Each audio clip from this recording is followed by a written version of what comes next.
Donc effectivement, cette présentation va se faire à deux voix entre Jean-Philippe et moi, autour des trajectoires d'évolution hydromorpho-sédimentaire de l'estuaire. Alors c'est un travail qui, euh, qui regroupe différentes personnes, différents instituts, différents laboratoires, et qui concerne principalement les projets ARES, Méandre et Morphocène qui ont été menés dans le cadre de Seine-Aval 6. Donc la présentation va se faire en trois temps. Premièrement, je vais vous parler du projet ARES, on va dire assez rapidement, qui a pour but d'étudier les conséquences hydrologiques et sédimentaires des modifications de l'estuaire. Dans un deuxième temps, c'est Jean-Philippe qui prendra la parole pour déterminer comment les dragages d'entretien influencent le fonctionnement de l'estuaire. Et je reprendrai la main pour parler de l'évolution potentielle de l'estuaire dans le contexte d'élévation du niveau marin.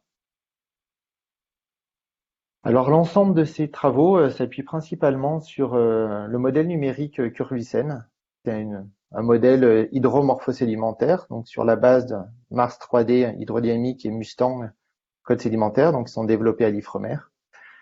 Donc c'est le modèle qui a été développé depuis les différents programmes Seine-Aval 4, 5, 6. Ça consiste en une configuration réaliste. Donc je pense que la plupart des gens connaissent ce modèle, mais je vais rappeler rapidement les grandes lignes. Donc c'est forcé par le vent, les vagues, la marée, les apports amont, qu'ils soient solides ou liquides. C'est un modèle de sédiments mixtes, donc qui considère différents types de classes sédimentaires, gravier, sable, vase, et multicouches. Et on prend aussi en compte la simulation des dragages et des clapages. Donc vous voyez à droite l'emprise du modèle qui va de Fécamp à Cherbourg et qui remonte jusqu'à Pose en amont, donc limite d'influence de la marée. Et en général, on s'intéresse principalement à la zone embouchure Essuène-Aval qui va un peu de Tancarville jusqu'au banc d'embouchure. Vous verrez qu'on va parler de différents types d'approches morphostatiques ou morphodynamiques. Donc morphostatique, ça veut dire que on considère une bathymétrie fixe. Donc ça marche pour des simulations inférieures à 5-10 ans, c'est-à-dire qu'on a des courants de l'hydrodynamique qui vont forcer un transport sédimentaire qui peut interagir avec le dragage. Mais il n'y a pas de retour de l'évolution sédimentaire sur l'hydrodynamique. Alors que le couplage morphodynamique, on a bien l'hydrodynamique qui vient induire un transport sédimentaire. Ce transport sédimentaire induit des érosions dépôts qui vient modifier la morphologie de l'estuaire. Et ainsi, ça change la bathymétrie et donc les courants. Et ce couplage morphodynamique est important quand on va sur des échelles de temps assez longues, lors de 10 ans, où les évolutions morphologiques de l'estuaire deviennent trop importantes et il faut les prendre en compte pour modifier l'hydrodynamique. Alors, les rejeux hydrosédimentaires ARES. L'objectif était de réaliser des simulations donc en morphostatique validées. Donc, ça s'appuyait sur les programmes, on va dire les projets IMOCED et AmphiEco, c'était les mêmes configurations. Et sur deux périodes rétrospectives, des années 90 à 2000 et 2005-2018. Et ça a permis de générer un référentiel de données environnementales avec quelques exemples illustrés à droite, avec par exemple des coupes verticales de température le long du chenal. On voit de l'embouchure, Seine, Balisa jusqu'à Tancarville. Estimer aussi des quarts de minimum de salinité pour estimer par exemple l'intrusion saline ou encore des max de matière en suspension de MES. Donc voilà, tout type de données environnementales à une résolution de l'ordre de 100 mètres dans l'estuaire, haute fréquence, donc toutes les 30 minutes, et avec une stratégie d'actualisation annuelle. Et ces rejeux ont également pour but d'étudier les réponses du fonctionnement aussi bien hydrologique, hydrodynamique et sédimentaire à différents types de forçages, entre autres les pressions anthropiques. On peut par exemple comparer des situations avant et après port 2000, et aussi des perturbations climatiques, que ce soit en termes d'événements extrêmes, de variabilité interannuelle ou de changements climatiques. Ici, je vous présentais deux petits exemples d'illustration entre les années 90-2000 et 2005-2015. Donc on voit si en moyenne, sur ces deux périodes de 11 ans, on a évolution des forçages. Donc par exemple, en bleu, c'est la période 90-2000 et en rouge, 2005-2015. on voit que sur ces périodes-là, on a plutôt tendance à avoir une légère augmentation du débit. Donc P50, c'est pour le percentile 50, donc c'est la médiane. Légère augmentation du moyenne du débit, mais par contre une diminution des extrêmes, trop du percentile 95. Et pour les vagues, globalement, c'est un petit peu la même chose. Sur cette période plus récente, on a tendance à une légère augmentation de la médiane, mais par contre une diminution des extrêmes. Ensuite, on veut regarder un petit peu comment ça impacte les paramètres hydrosédimentaires. Donc là, par exemple, on s'est intéressé à Fatouville, au niveau du fond. Si on regarde la température, on peut voir qu'on a une augmentation de la médiane de plus 1 degré au fond. Donc ce qui est assez fort et important. Et ce qui est intéressant, c'est de voir aussi en quelle métrique on regarde. Si on prenait la moyenne de la température, globalement, il y aurait juste une augmentation de 0,2 degrés. Mais par contre, la médiane, elle, augmente un peu plus. Donc c'est-à-dire qu'il y a un peu plus, les extrêmes sont assez importants. Et donc cette notion, est-ce qu'on veut être intéressé par une température médiane ou moyenne, peut être sensible. Globalement, on voit une augmentation de la salinité. Donc ça, c'est principalement dû à l'intrusion saline plus importante due à l'approfondissement du chenal et au rétrécissement de l'estuaire. Et de manière assez remarquable, on voit une augmentation sur la période actuelle des MES, autant sur la médiane que sur des valeurs extrêmes. Donc voilà un exemple un petit peu de comparaison grâce à ces simulations rétrospectives.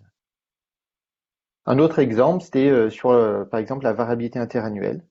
Si on s'intéresse à des anomalies de salinité, donc là c'est la période 2005-2015, pour chaque année, on peut étudier quelle est la variance par rapport à la moyenne. Donc on voit ici la carte de la moyenne de la salinité. C'est le percentile 5, donc c'est un peu le minimum de salinité pour savoir quelle est l'intrusion saline. Et on peut décliner ça pour chaque année et on peut observer si on a des années qui sont plutôt, on va dire, plus salées dans l'estuaire, comme ces années rouges, ou plutôt quand on a une chute de la salinité, ces années bleues, qui correspondent à des périodes où le débit est plus important. Et donc, à l'échelle annuelle, on peut avoir quand même des variabilités de plus ou moins de 5 PSU, ce qui reste assez important. Donc voilà quelques exemples. Donc maintenant, je dirais que c'est à vous de jouer. Donc ces jeux de données sont disponibles et accessibles, soit via le GIP Seine-Aval, soit directement via le FTP où ces données sont disponibles via le FTP Ifremer. Et donc il y a différents types d'analyses et d'exploitation qui peuvent être réalisés. Et entre autres, ça a déjà été le cas dans le cadre des projets Seine-Aval, que ce soit CAPES, Chopin, Sentinelle ou Farsi. Et donc, il ne faut pas hésiter à mobiliser ce type de simulation. Donc maintenant, je vais laisser la main à Jean-Philippe pour qu'il nous parle des dragages. Donc, j'ai mené avec Pierre Lehir un projet qui s'intitulait Méandre, dont l'objet était d'utiliser la modélisation dans le cadre du programme Seine-Aval et qui vous a été présenté par Florent pour étudier l'effet des dragage d'entretien sur le fonctionnement hydromorphosédimentaire de l'estuaire de la Seine. Alors, juste ici, un petit rappel, pourquoi nous avons étudié l'effet des dragages en particulier, c'est parce que les quantités draguées dans l'estuaire de la Seine sont finalement très importantes. Elles sont en moyenne interannuelle estimée à 7 millions de tonnes pour les deux ports, donc le grand port maritime du Havre au nord ici, et les zones draguées à l'aval par le grand port maritime de Rouen, ici sur lesquelles je suis en train de passer mon pointeur. Il s'avère que ces quantités, ces 7 millions de tonnes qui sont draguées annuellement, sont comparables au flux entrant depuis la baie et estimé historiquement et que nous avons réestimé. Mais ils sont également 10 fois supérieurs finalement aux apports continentaux issus de l'érosion des sols sur le bassin versant. Ici, juste une nouvelle présentation du modèle, comme vous l'a présenté Florent, avec pour objectif de vous présenter vraiment les sites de dragage dans l'estuaire. Donc, comme je l'ai dit, le port du Havre, donc son chenal d'accès, le port historique et port 2000, et les deux principaux sites de dragage du grand port maritime de Rouen, où environ 85 à 90% des quantités draguées par Rouen sont réalisées. Le site de l'Enguainement à Laval, situé entre le banc d'Enphare et le banc des Râtelets, et le site de la Brèche, plus en amont, sous le pont de Normandie. Les dragages réalisés par le grand port maritime du Havre sont immergés sur le site de Deauville, situé plus au nord, et les dragages réalisés par le grand port maritime de Rouen ont été réalisés durant jusqu'à 2017, pendant quasiment 50 ans, sur le site du Canic. Et depuis mai 2017, ces derniers sont immergés sur le site de Machu plus au large. Donc le modèle nous permet de simuler les dragages. Vous avez ici une représentation des quantités qui sont draguées sur donc les 3 sites avec le code couleur bleu, vert, orange que vous avez vu sur la diapo précédente. On voit que les dragages sont continus mais qu'ils varient au cours du temps. Nous avons comparé les quantités draguées numériquement par le modèle, donc les colonnes de gauche ici avec l'intitulé mesure, avec les quantités indiquées par les ports. Cette confrontation, cette validation du modèle s'est faite sur la base de moyennes sur la période simulée. Nous avons utilisé une période que vous avez pu voir de 2009 à 2018, une période de 10 ans. Nous avons fait cette validation sur une période de 10 ans parce que dans la réalité, in situ, la variabilité des quantités draguées n'est finalement pas induite par les conditions forçantes, les conditions naturelles, mais plutôt par les contraintes opérationnelles auxquelles sont confrontés les ports, à savoir en particulier la disponibilité des engins de dragage. Globalement, ce que vous pouvez voir sur ce graphique de validation, c'est que le modèle reproduit de manière satisfaisante les quantités draguées sur les 3 sites, avec toutefois une sous-estimation sur le site de la Brèche. Si l'on se concentre sur les subdivisions au sein de chacune de mes colonnes, V et S, donc les couleurs plus foncées représentent les quantités de vase draguées et S les quantités de sable dragué, car comme l'a dit Florent, le modèle considère 5 classes sédimentaires, une vase, 3 sables et un gravier. Nous voyons que sur les 3 sites, le modèle représente très correctement les quantités de vase draguées. Les quantités de sable dragué sont représentées correctement, à l'exception du site de la Brèche où une sous-estimation est observée. Nous avons analysé la stabilité des sites d'immersion et rapidement, cette stabilité est tout à fait conforme à celle observée par les ports. À savoir une stabilité sur le site du Canic qui constitue notre référence de par la connaissance historique que nous avons de ce site, de 62%, donc un site qui est relativement stable. Lorsque 1 tonne est immergée sur ce site, 0,6 tonnes reste sur le site. En revanche, le site d'Octoville, lui, est plus dispersif, à la fois dans la réalité et dans le modèle, et seulement 10% des sédiments immergés sur le site restent en place. Nous avons analysé la variabilité des dragages sur ces 3 zones, donc je vais passer très rapidement sur cette partie, mais globalement, ce qu'il faut retenir, c'est que les besoins en dragage dans l'estuaire de la Seine sont continus sur des échelles de temps de l'ordre de la semaine, 15 jours et au-delà. On a un besoin en dragage qui est permanent dans l'estuaire, donc les zones de dragage constituent de véritables pièges à sédiments. Nous avons montré que la nature des sédiments dragués variait selon les forçages, avec par exemple des quantités de vase plus importantes lorsque nous sommes dans les conditions de vive eau, des quantités de sable à draguer plus importantes pendant les tempêtes sur les sites de l'Enghènement et du port du Havre. Enfin, cette variabilité des dragages liée à la variabilité des forçages, nous l'avons quantifiée. Vous ne devez retenir qu'un chiffre, c'est celui-ci, c'est savoir que la variabilité interannuelle des forçages, tempête et débit, conduit à une variabilité des quantités draguées qui peut atteindre 50%. Donc ce travail fait l'objet d'un article qui a été accepté dans ECSS. Je vais passer maintenant à la partie sur l'effet des dragages sur la dynamique sédimentaire de l'estuaire de la Seine. Donc, comment nous avons pu identifier les effets des dragages et des immersions? Avec le modèle, nous avons la possibilité de simuler des scénarios théoriques, factices. Donc, nous avons simulé 3 scénarios. Un scénario de référence dans lequel dragage et clapage sont pris en compte. Un scénario avec dragage, mais pas d'immersion, ce qui correspond à une mise à terre de 100% des dragages. Et un scénario sans dragage ni clapage dans l'estuaire de la Seine. La comparaison de ces différents scénarios nous permet de connaître les effets uniques des clapages ou uniquement des dragages ou à la fois des dragages plus clapage. Également, nous avons utilisé une technique qui consiste à marquer les sédiments qui sont dragués dans le modèle et qui sont immergés par la suite. C'est-à-dire que lorsque le modèle drague une quantité, ici représentée avec mon pointeur par une couleur jaune, numériquement, nous transformons ce sédiment par l'intermédiaire de d'autres variables et nous pouvons suivre la dynamique des sédiments immergés. Nous pouvons voir cette technique comme finalement une alternative aux techniques de traçage radioactif qui étaient utilisées dans les années 70 et qui consistait à introduire au sein des cuves des dragues des matériaux, des traceurs radioactifs qui étaient ensuite détectés sur le fond. Ici, vous avez une petite animation pour représenter ce que permettent ces résultats. On voit ici la dynamique de sédiments immergés sur le site du Canic dans la colonne d'eau et leur retour assez rapide au cours des marées vers l'estuaire.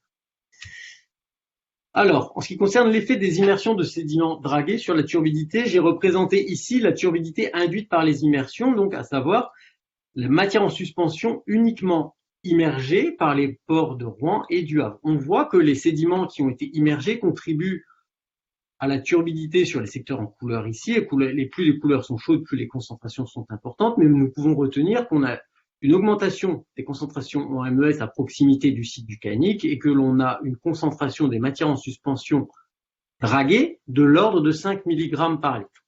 Nous avons donc une contribution des sédiments clapés à la turbidité qui peut être considérée comme non négligeable. Si nous étudions la turbidité globale, à savoir la turbidité naturelle, induite par la remise en suspension de tous les sédiments présents dans le système, mais également des sédiments ayant été dragués, nous pouvons tracer les cartes qui sont représentées ici dans le cas avec dragage. Donc la turbidité, ici vous avez la médiane de la turbidité à l'échelle annuelle qui est représentée dans le cas avec dragage et ici dans le cas sans dragage. Globalement, les turbidités qui sont observées avec et sans dragage dans l'embouchure de l'estuaire de la Seine sont similaires et cette fois-ci, les concentrations médianes que l'on observe sont de l'ordre de 50 mg par litre, ce qui est d'un facteur 10 supérieur aux turbidités induites uniquement par les matériaux dragués. Alors, en fait, nous avons, je ne vais pas rentrer dans le détail ici, mais nous avons cherché à comprendre pourquoi, à démontrer pourquoi les remises en suspension n'étaient pas affectées par les dragages, et nous avons quantifié la remobilisation sédimentaire naturelle dans l'estuaire, à savoir la capacité de l'estuaire à remettre les sédiments en suspension indépendamment des dragages. Et si l'on compare cette capacité au dragage, il s'avère que cette capacité est 10 000 fois plus importante. En ce qui concerne les effets sur les fonds, de la même manière, nous avons comparé les résultats du scénario avec dragage avec les résultats du scénario sans dragage. Ce que l'on observe, ce sont des effets finalement assez prononcés des dragages à l'échelle de toute l'embouchure. Les zones en couleur chaude ici représentent une sédimentation plus importante dans le cas avec dragage. Donc naturellement, on observe dans ce cas une sédimentation plus importante sur le site d'immersion du Canic, mais également ici plus au large, sur le banc du Ratier. À l'inverse, on observe une sédimentation plus importante, donc avec des couleurs bleues dans le cas sans dragage, et naturellement dans les zones draguées qui ne le sont plus dans cette configuration, mais également en fosse nord. Si l'on cherche à quantifier en termes de volume sédimentaire ces effets, donc ici sont représentés l'évolution des cubatures sédimentaires dans l'embouchure de l'estuaire, la zone qui est représentée en orange ici, dans le cas sans dragage en rouge, dans le cas avec dragage et clapage en noir. Nous voyons que sans dragage, en fait, nous observons un comblement de l'estuaire, qui est finalement la tendance naturelle au comblement des estuaires macrotidaux, de l'ordre de 30 millions de mètres cubes sur les 9 années qui sont représentées ici. À l'inverse, en présence de dragage, avec ou sans clapage, on observe une érosion de l'estuaire de l'ordre de 20 millions de mètres cubes sur les 9 ans. Donc on a finalement un delta dans le cas sans dragage par rapport au cas avec dragage de l'ordre de 55 millions de mètres cubes sur 9 ans, correspond à un non-comblement de l'estuaire et une tendance finalement érosive de l'estuaire, d'un volume qui est comparable à celui de la dune du Pilat. Alors finalement, l'explication de pourquoi on observe dans un cas un comblement et dans l'autre cas une érosion est assez simple. Il faut pour cela regarder les flux sédimentaires à l'échelle de l'embouchure et se concentrer sur les bilans sédimentaires de l'estuaire qui sont schématisés ici. Donc on voit dans le cas avec dragage clapage que nous avons un flux marin qui rentre dans l'estuaire de l'ordre de 5 millions de tonnes par an, mais que les dragages réalisés sur les zones en bleu, vert et orange conduisent à un déplacement de par les immersions en mer de 8,7 millions de tonnes par an. Donc on a chaque année plus de 3 millions de tonnes de sédiments qui sont sortis du système, donc à l'origine de l'érosion constatée. À l'inverse, dans le scénario sans dragage ni clapage, le flux entrant de la mer vers l'estuaire est légèrement moindre, mais il n'y a pas d'export anthropique de sédiments, d'où le comblement. Donc on peut retenir que les dragages génèrent finalement un déficit sédimentaire, ou alors que les dragages empêchent la tendance naturelle au comblement de l'estuaire. Ici, pour résumer les effets des dragages, donc sur la turbidité, les effets des dragages sont minimes. En effet, les resuspensions naturelles sont largement supérieures aux resuspensions induites par les dragages et les clapages, d'un facteur 10 000. En ce qui concerne la morphologie, aux échelles de temps que nous avons étudiées, pour rappel 10 ans, on peut considérer que ces effets sont relativement considérables. Les immersions en tant que telles, je ne l'ai pas présentées par souci de temps, mais les immersions n'ont pas d'effet à distance des sites d'immersion. En revanche, le dragage, lui, impacte l'ensemble de l'estuaire, l'ensemble du bilan sédimentaire de l'estuaire, et il empêche le comblement de l'estuaire et contribue à son érosion. Également, les dragages eux-mêmes s'avèrent être sensibles aux immersions. On peut retenir qu'après 20 ans de clapage du GPMR sur les sites de Canic, Machut et Octoville, lorsque les clapages sont effectués sur le site de Canic, 25% des sédiments dragués ont déjà été dragués une fois, c'est-à-dire que les sédiments rentrent dans l'estuaire et retournent vers les zones de dragage. De la même manière, plus récemment, avec la mise en exploitation du site de Machut, le même calcul tend à montrer que 18% des sédiments dragués, au bout de 20 ans, auront été au minimum dragués une fois, donc un taux légèrement moins. Si ces immersions étaient réalisées sur le site d'Octoville, ce chiffre tomberait à 6%.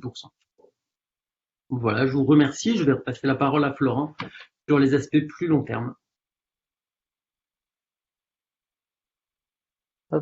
Merci Jean-Philippe. Oui, donc toutes les questions, on y répondra à la fin. Donc je vais continuer donc sur le projet Morphocène. Le projet Morphocène avait différents objectifs. Je vais balayer ici rapidement. Autant sur le développement et l'amélioration du modèle sédimentaire, hydrosédimentaire, que ce soit sur des processus de mélange, de couplage modèle entre les modèles hydrodynamiques, de vagues. Alors, il y a des mesures aussi in situ qui ont été réalisées à l'embouchure de l'estuaire entre décembre 2018 et février 2019, 2 stations de fond, les stations 1 et 2, qui permettent entre autres d'étudier l'effet l'influence d'événements tempêtes sur des flux sédimentaires.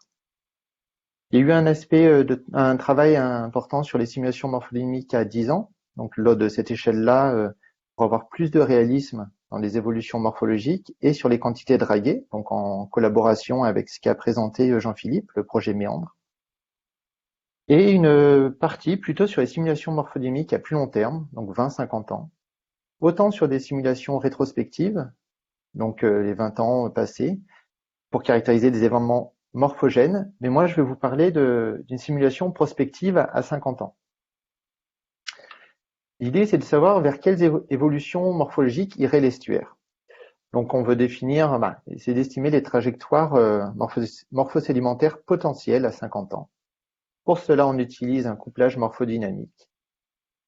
Et on a réalisé des comparaisons d'abord pluriannuelles, modèle-mesure, donc sur cette période de 10 années, pour savoir si on avait une capacité de simuler concrètement un petit peu plus long terme.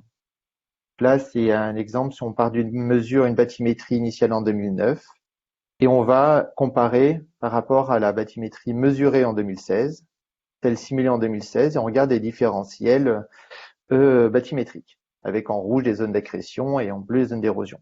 Donc on voit des patterns similaires, mais c'est dur de quantifier exactement ces évolutions.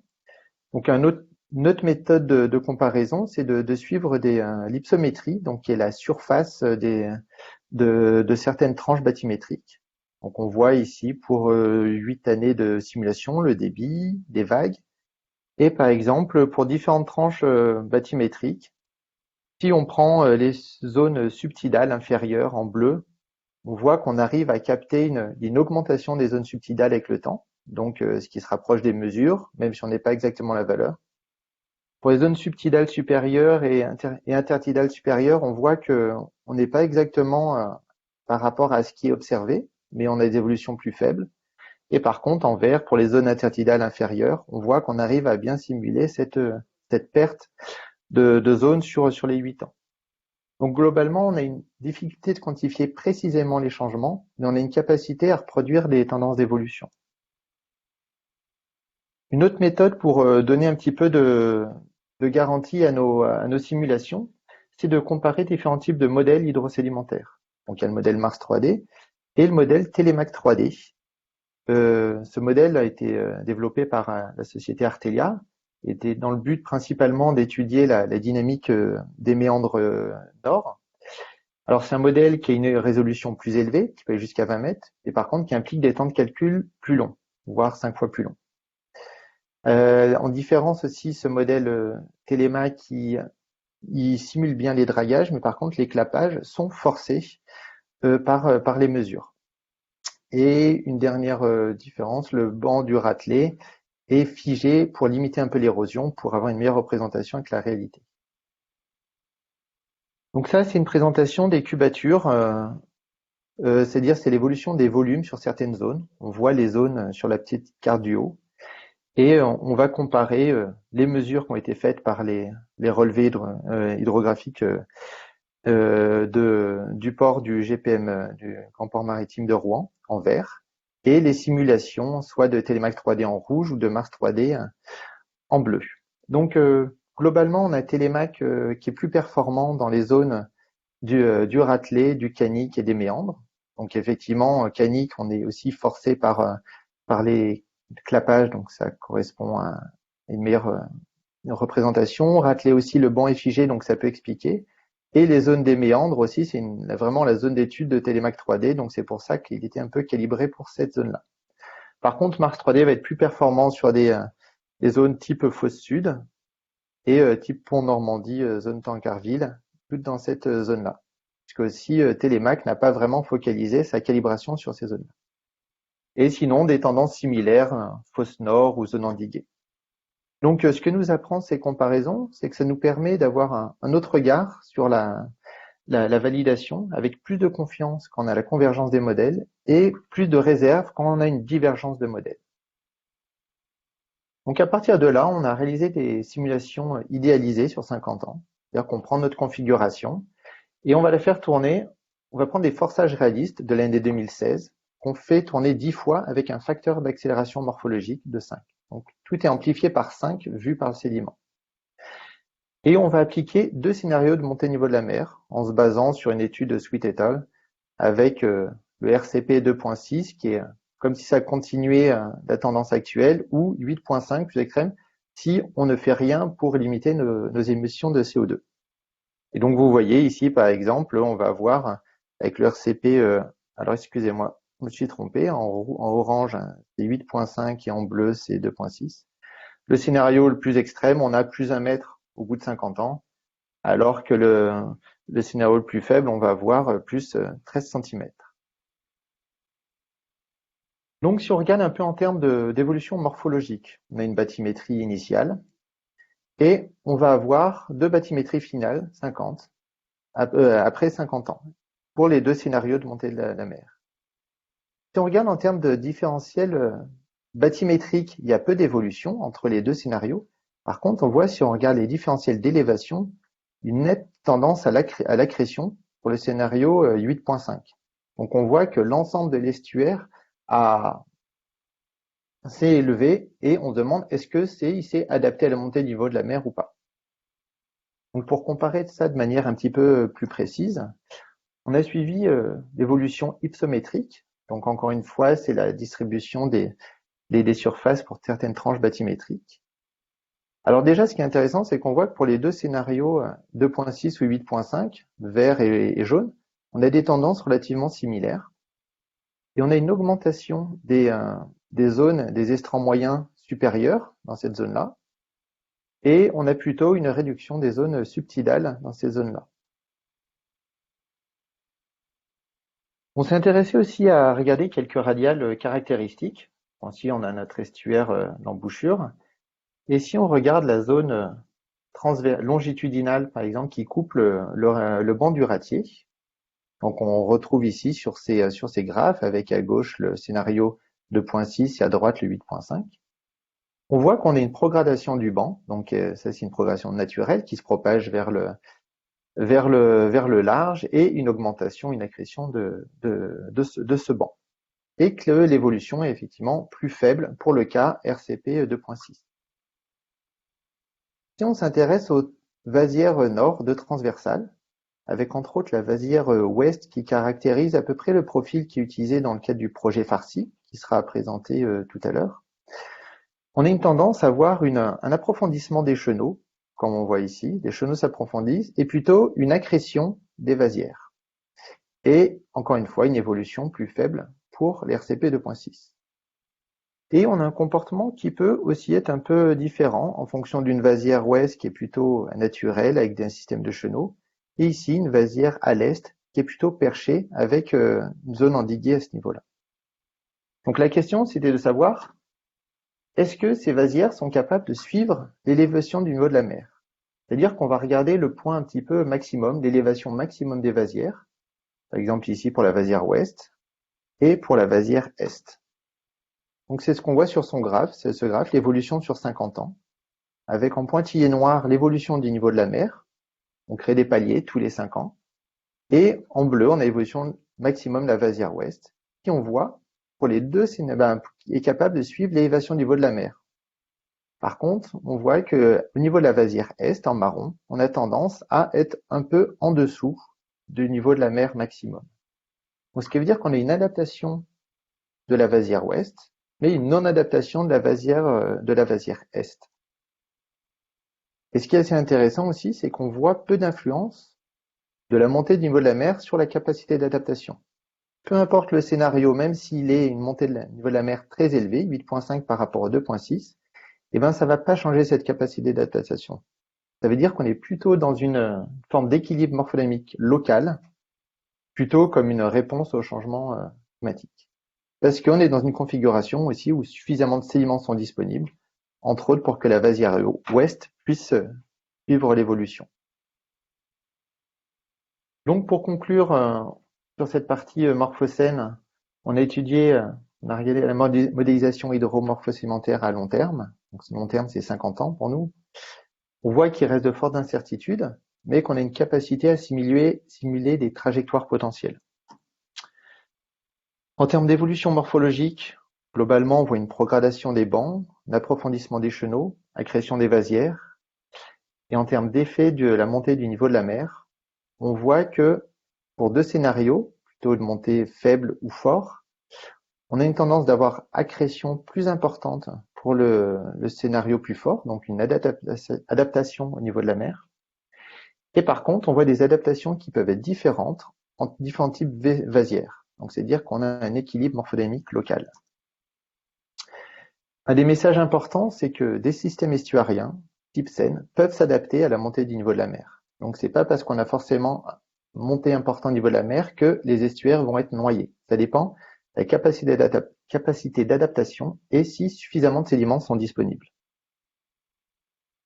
Et pour finir, le dernier point sur lequel j'aimerais attirer votre attention, c'est que c'est très important, voire indispensable, de réaliser des couplages morphodynamiques pour simuler les effets potentiels de la montée du niveau de la mer.